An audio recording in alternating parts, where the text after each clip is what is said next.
খহনীয়া অঞ্চল আমি চালো ৰাইজৰ সৈতে আৰু আমাৰ অসম চৰকাৰৰ বিভাগৰ মন্ত্ৰী পীযুষ হাজৰিকা ডাঙৰীয়াও আজি ৰাইজৰ এই দুৰ্যোগপূৰ্ণ অৱস্থাত তেখেতে খবৰ ল'বলৈ আহিল আৰু ততাতৰীয়াকৈ খহনীয়া ৰোধ কৰিবৰ বাবে বিভাগৰ অভিযন্তাসকলক নিৰ্দেশ দিলে আৰু ইয়াৰ কাৰণে যি পুঁজি লাগে পুঁজি মোকলাই দিয়াৰ কথাও তেখেতে ঘোষণা কৰিলে।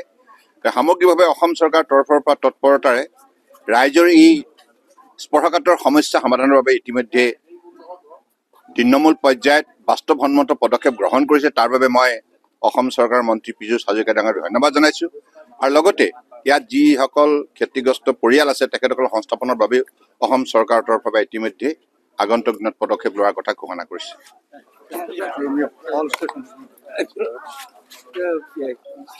কৰ্দৈগুৰি অঞ্চলত যি দুটা জাগাত গৰাখহনীয়া হৈ আছে তাতে এটা 400 মিটাৰ আৰু 300 মিটাৰ এই গোটেইখিনিতে আমি কাম খুব ভালদৰে কৰি দিম।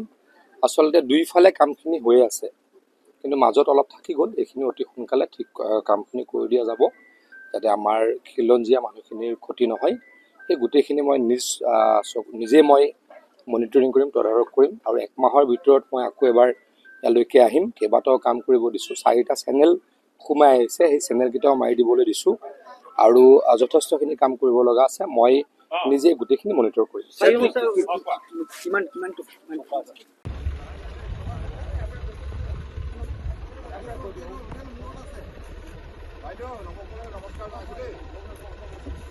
আপোনালোকৰ যিকেইটা ইয়াত খহনীয়া হৈছে সেইকেইটা ৰোধ কৰিবৰ কাৰণে ইতিমধ্যে আমাৰ মন্ত্ৰী পীযুষ হাজৰিকা ডাঙৰীয়া আহিছে। ইতিমধ্যে তেখেতে অৰ্ডাৰ দিছে 4টা এই যিকেইটা খহনীয়া যিকেইটা চেনেলকেইটা আছে সেইকেইটা বন্ধ কৰাৰ কাৰণে যিকেইটা সোমাই গৈছে সেইকেইটা জলদি বন্ধ কৰি দিম। হ'ব আহি যাওঁ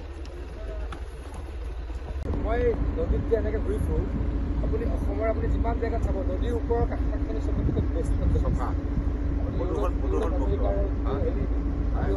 এইটো নদীৰ মাজতে মই এইটো ইয়াত এনজয় কৰোঁ। মই এনেকৈ এইটো বেষ্ট। এইটো শুনা ইয়াত লিংক আছে জলৰ পৰা জলবায়ু হয় গুৱাহাটীত আৰু কম হ'ব আৰু যদি ভিতৰলৈ যায় আৰু ক্লিন দেখাব।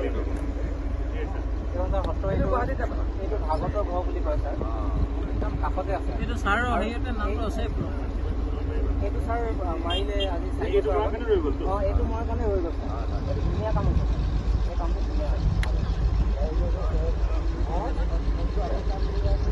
যিকোনো খবৰৰ বাবে যোগাযোগ কৰক 7099017330 লগতে 7099017110 নম্বৰত।